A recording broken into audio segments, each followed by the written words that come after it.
Finale de Coupe du Monde. Nous ne le savions pas encore, mais nous allions assister à l'un des plus grands matchs de tous les temps.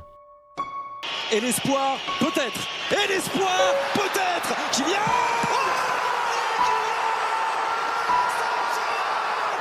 exceptionnel. Kylian Mbappé, 82e minute. Argentine, champion du monde pour la 3e fois.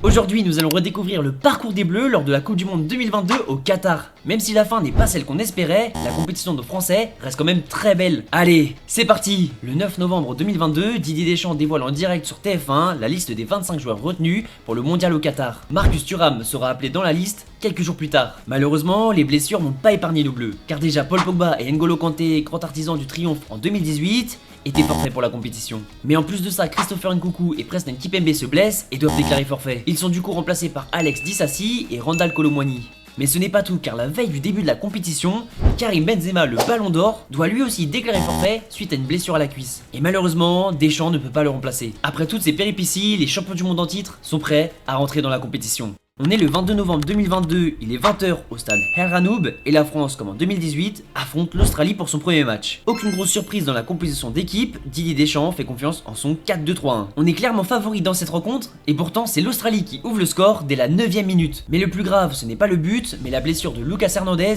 qui semble se tenir le genou. On apprendra plus tard que c'est les ligaments et qu'il est du coup forfait pour le reste de la compétition. Puis à la 21e minute, une frappe australienne vient alors frôler la cage d'Hugo Lloris. Les Bleus ne sont pas dedans et pourtant en 5 minutes, ils vont inverser la tendance, avec un but de la tête d'Adrien Rabiot à la 27e minute et d'Olivier Giroud à la 32e minute. On respire. Et en deuxième mi-temps, Kylian Mbappé va lui aussi marquer à la 68e minute, suivi d'Olivier Giroud 3 minutes plus tard. Score final 4-1 pour la France qui s'est fait peur en début de match, mais qui a su se rassurer. On est le 26 novembre 2022, il est 17h au Stadium 974 et la France affronte le Danemark. Une équipe qui seulement 2 mois avant nous a battu 2-0 chez elle. Donc les Bleus savent qu'il ne faut pas prendre cette équipe à la légère. Dans la composition d'équipe, quelques petits changements avec le retour de Varane en défense centrale à la place d'Ibrahima Konaté, Théo Hernandez qui remplace son frère Lucas en latéral et la titularisation de Koundé à la place de Pavard. Le match est assez fermé mais les Bleus jouent bien. Et en deuxième mi-temps à la 61e minute, après un joli 1-2 entre Hernandez et Mbappé, ce dernier ouvre le score. Sauf que 7 minutes plus tard, le Danemark égalise sur un corner.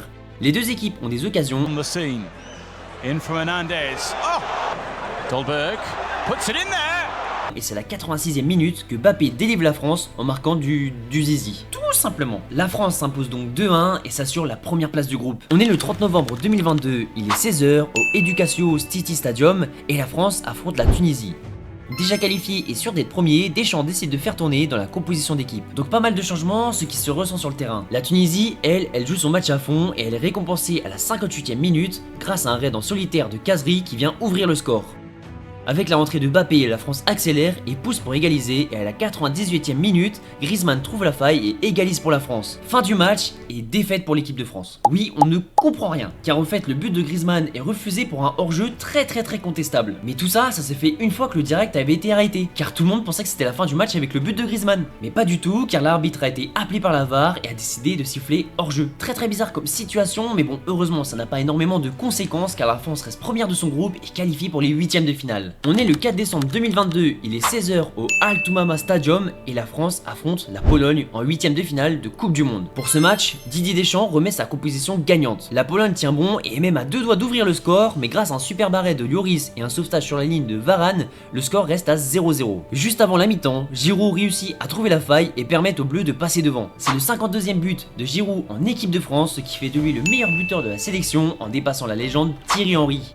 Deuxième mi-temps, et Mbappé va faire le show. Il envoie une frappe magnifique à la 74e minute pour faire le break, puis à la 91e minute, il renvoie une frappe imparable pour permettre à la France de mener 3-0.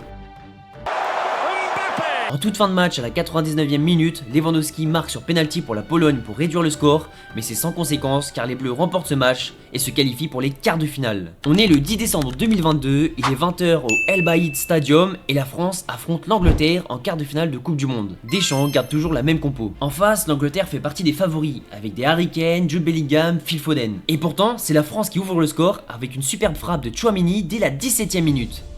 En deuxième mi-temps, l'Angleterre pousse et sur une percée dans la surface, Tchouaméni déséquilibre Saka qui offre un penalty à l'Angleterre. Harry Kane s'avance pour tirer le penalty contre Hugo Lloris qu'il connaît très bien car coéquipier de longue date à Tottenham, mais cela n'empêche pas l'Anglais de marquer et de revenir à un partout dans ce match. Tout est relancé et à la 78e minute, sur un centre de Griezmann, Giroud vient alors surgir pour mettre sa tête et permettre à la France de repasser devant. On souffle, mais pas pour longtemps, car seulement 3 minutes plus tard, Théo Hernandez vient alors faucher Mason Mount dans la surface et après intervention de la VAR, l'arbitre siffle un autre penalty pour l'Angleterre. Comme pour le premier, Harry Kane s'en charge, mais cette fois-ci, il vient alors tuer un supporter en envoyant une frappe du démon qui ne trouve même pas le cadre. Comme tous les Français, Mbappé expulse sa joie en voyant ce penalty raté. Le score en reste là et la France se qualifie pour les demi-finales de la Coupe du Monde. On est le 14 décembre 2022, il est 20h au El Bayed Stadium et la France affronte le Maroc en demi-finale de Coupe du Monde. Dans la compo, Konaté remplace Upamecano et Fofana remplace Rabiot qui ne se sentait pas très bien. Personne n'aurait mis une pièce sur le Maroc en demi-finale et pourtant ils sont là et ils ne l'ont pas volé leur place. Les Marocains ont éliminé l'Espagne en 8ème de finale et le Portugal de Cristiano Ronaldo en quart de finale. Is that way. And where's Ronaldo? He's crying in his car. Poor Ronaldo. Elle avait aucune pitié. La France doit donc prendre cette équipe au sérieux. Et c'est le cas car dès la 5ème minute, Théo Hernandez ouvre le score pour les Bleus. Le début de match parfait. Ensuite, le Maroc pousse. Mais c'est à la 79e minute, après une frappe contrée de Mbappé, Kolo Muani arrive en opportuniste pour glisser le ballon dans les filets. Le break est fait. Dans le temps additionnel, le Maroc est proche de réduire le score, mais le ballon est sauvé sur la ligne par Koundé. L'arbitre siffle alors la fin du match et la France se qualifie pour la deuxième fois d'affilée en finale de Coupe du Monde. On est le 18 décembre 2022, il est 16h au Lusail Stadium et la France affronte l'Argentine en finale de Coupe du Monde. Deschamps aligne son 11 type. Une finale de Coupe du Monde, c'est toujours spécial, mais personne n'aurait pu savoir qu'on allait voir l'une des plus grandes finales de tous les temps. Pourtant, ça avait très mal commencé car tout simplement nos bleus sont dépassés. Ils n'arrivent à rien dans le match. Et à la 22e minute, Dembélé déséquilibre Di Maria dans la surface et offre un penalty à l'Argentine. Messi s'en charge et le transforme sans trembler. Et à la 36e minute, sur un contre dévastateur, Di Maria vient leur faire le break pour l'Argentine. 2-0, la France est sous l'eau.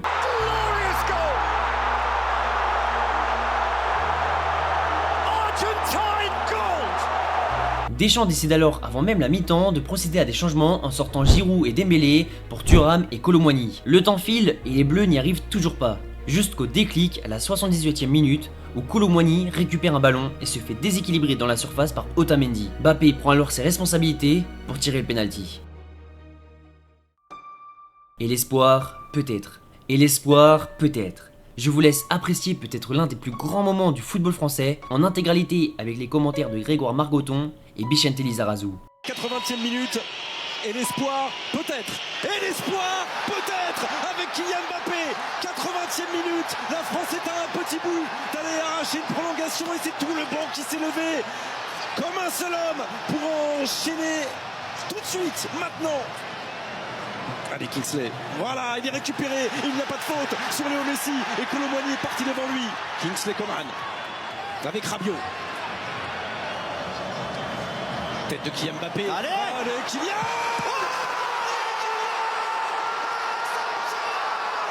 Exceptionnel Kylian Mbappé, 82e minute, cette finale qui revit, cette finale qui bascule peut-être en 3 minutes. Les Bleus avaient perdu, les Bleus avaient dit au revoir à leur Coupe du Monde, la France est encore en vie.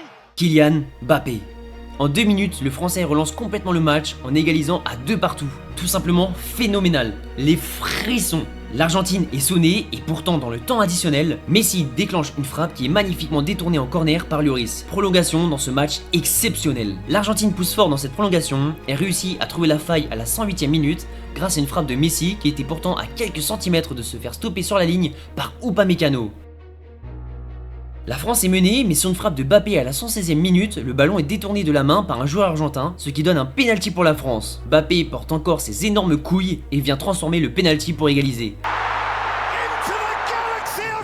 Puis à la dernière seconde du match, le ballon revient dans les pieds de Kolo Muani qui se retrouve en face à face avec Martinez. Il frappe, mais le gardien argentin réalise un arrêt miraculeux pour arracher les tirs au but, si proche du sacre. Lors de la séance de tirs au but, Mbappé, premier tireur, porta encore ses énormes couilles en marquant son 3e pénalty du match contre peut-être le meilleur gardien au monde dans ce domaine. Exceptionnel. Messi assure lui aussi son pénalty. Mais ensuite, Coman se fait stopper le sien, puis Tchouaméni loupe complètement le cadre.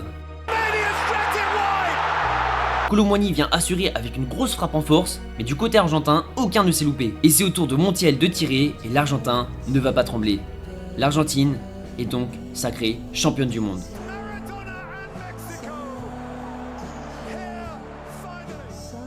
Kylian Mbappé, complètement abattu après sa performance légendaire, récupère alors le titre de meilleur buteur de la compétition, mais ce soir-là, rien ne lui donnera sourire. Le lendemain, il postera ce tweet: nous reviendrons. Et si le 19 juillet 2026 aux États-Unis, Kylian Mbappé retweet son propre tweet avec une photo de la Coupe du Monde? Ça serait tout simplement exceptionnel et c'est tout ce qu'on espère et qu'on souhaite à cette équipe de France bourrée de talent. C'est la fin de cette vidéo, j'espère que vous avez apprécié. J'ai hâte que la Coupe du Monde commence pour suivre un maximum de matchs et j'espère bien sûr voir la France, mon pays, soulever le trophée. D'ailleurs, mets-moi en commentaire pour toi le favori de la compétition. Merci à tous ceux qui mettent un petit like, ça fait toujours plaisir. Merci infiniment à tous ceux qui s'abonnent, merci beaucoup pour la force. Aimez-vous avant les autres parce que vous êtes plus important qu'eux et si ça repose un problème, c'est pas votre problème. On n'abandonne jamais. Merci. Abonne-toi et ta vie sera plus belle. Même si elle est déjà car tu viens de regarder cette vidéo.